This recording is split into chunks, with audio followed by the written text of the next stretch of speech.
Hello friend, ડેલ્કો કેમ repairing કરવો, એના કોન્ટેક્ટ ખરાબ થઈ ગયા હતા તો હવે એને ચેન્જ કરીશ. તમે જુઓ, ખુલી ગયું. કનેક્ટર છે ને ખરાબ થઈ ગયેલું હતું. બોલ ખોલી નાખવાનો. બોલ ખોલી, બીજો પણ બોલ ખોલી આવે.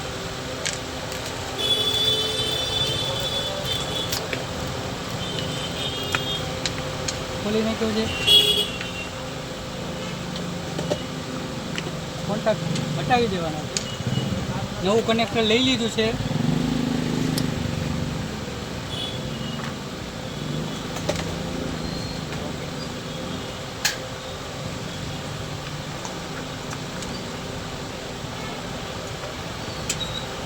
આ પણ ખુલી રહ્યો છે. બોલ હાર્ડ છે થોડો.